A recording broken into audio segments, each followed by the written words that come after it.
श्री कृष्ण ने क्यों कर दिया था एकलव्य का वध? आइए जानते हैं इस वीडियो में। एकलव्य जिसे धनुर्विद्या में महारत हासिल था, जब गुरु द्रोणाचार्य ने एकलव्य को धनुर्विद्या का ज्ञान देने से इनकार कर दिया तो उसने गुरु द्रोण की प्रतिमा के समक्ष धनुर्विद्या का अभ्यास किया और बाद में जाकर वह बहुत बड़े धनुर्धर बने। क्या आप जानते हैं कि श्री कृष्ण ने एकलव्य का वध क्यों किया? यदि नहीं तो आइए जानते हैं इसके बारे में। महाभारत काल में प्रयाग के तटवर्ती प्रदेश सुदूर तक फैला सिंहवीरपुर राज्य एकलव्य के पिता हिरण्यधनु का था। गंगा के तट पर स्थित सिंहवीरपुर की सुदृढ़ राजधानी थी।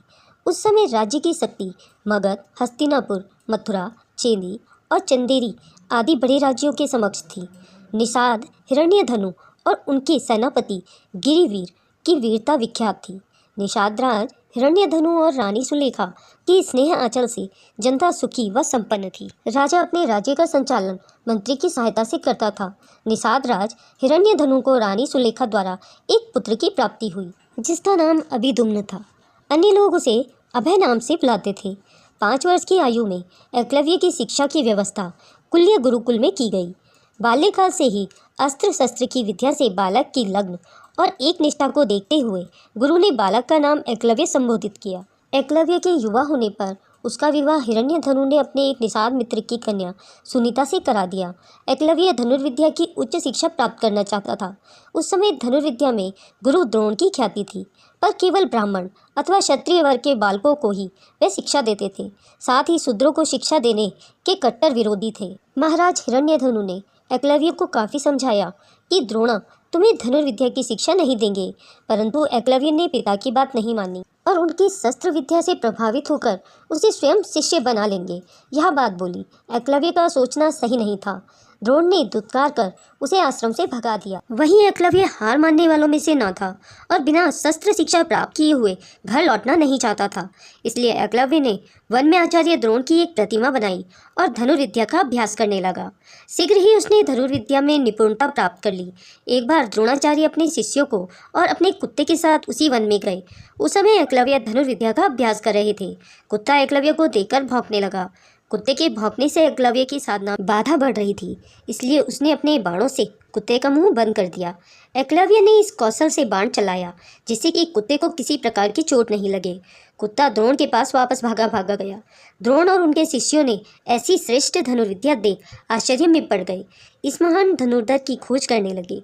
अचानक उन्हें एकलव्य दिखाई दिया, जिस धनुर्विद्या को वह केवल ब्राह्मणों और क्षत्रियों तक सीमित रखना चाहते थे, उसे शूद्र के हाथों में जाता देखकर उन्हें चिंता होने लगी। तभी उन्हें अर्जुन को संसार का सर्वश्रेष्ठ धनुर्धर बनाने का वचन याद आया। गुरु द्रोण ने एकलव्य से पूछा कि यह धनुर्विद्या कैसे सीखी? एकलव्य ने जवाब दिया, आपसे आचार्य। एकलव्य ने द्रोण की मिट्टी की बनी प्रतिमा की ओर इशारा किया। द्रोण ने एकलव्य से गुरु दक्षिणा में उसके दाहिने हाथ का अंगूठा मांगा। एकलव्य ने अपना अंगूठा काटकर गुरु द्रोण को अर्पित कर दिया। इसके बाद वे अपने पिता हिरण्यधनु के पास गया। एकलव्य ने अपने संधानपूर्ण कौशल से धनुर्विद्या में पूर्ण दक्षता प्राप्त कर ली थी। विष्णु पुराण और हरिवंश पुराण में उल्लेखित है कि निषाद वंश का राजा बनने के बाद एकलव्य ने जरासंध की सेना की तरफ से मथुरा पर आक्रमण कर यादव सेना का लगभग सफाया कर दिया था। यादव वंश में हाहाकार मचने पर जब श्री कृष्ण ने दाहिने हाथ में महज 4 उंगलियों के सहारे बाण चलाते हुए एकलव्य को देखा तो उन्हें इस दृश्य पर विश्वास नहीं हुआ। एकलव्य अकेले ही सैकड़ों यादव योद्धाओं को रोकने में सक्षम थे।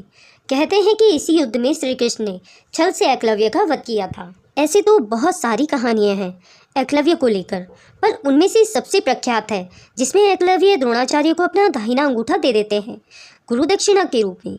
लेकिन अन्य चीज़ें हैं जो संभवतः आप नहीं जानते हैं, जैसे कि एकलव्य की मृत्यु भगवान श्री कृष्ण के हाथों होना। इस पौराणिक कथा के अनुसार एकलव्य के जीवन का सिर्फ एक ही उद्देश्य था, अपनी महानता सिद्ध करना कि वह अर्जुन से बड़ा पराक्रमी है, बिना दाहिने अंगूठे के भी। परंतु भविष्य में उनका स्वाभिमान अहंकार में बदल गया। वह धर्म के मार्ग से भटक गए। वह यादव और कौरव कुल के लिए भविष्य में एक खतरा बन सकता था। एकलव्य और उनका समूह निषाद राज के समय में जरासंध के बहुत बड़े समर्थक थे और जरासंध भगवान श्री कृष्ण का जन्मजात शत्रु था। इस प्रकार एकलव्य भगवान श्री कृष्ण का शत्रु बन गया, उसका चचेरा भाई होने के बावजूद भी। एकलव्य ने एक युद्ध के समय श्री कृष्ण का सामना किया और उन्हें द्वंद्व की चुनौती दी। श्री कृष्ण ने चुनौती स्वीकार कर ली, एकलव्य का मुकाबला किया और उसे मार डाला। इस तरह उनके अहंकार का विनाश किया और संसार में पुनः धर्म की स्थापना की। उसकी मृत्यु के पीछे का कारण द्रोण पर्व में कृष्ण ने खुलासा किया है कि उन्हें जरासंध, शिशुपाल और एकलव्य जैसे लोगों को मारना पड़ा, क्योंकि वे बाद में कौरवों के साथ चले जाते और धर्म की स्थापना में बाधा डालते। ऐसा माना जाता है कि श्री कृष्ण ने उनकी मृत्यु पर एकलव्य को वरदान दिया था कि वह द्रोणाचार्य को मारने के लिए पुनर्जन्म लेगा।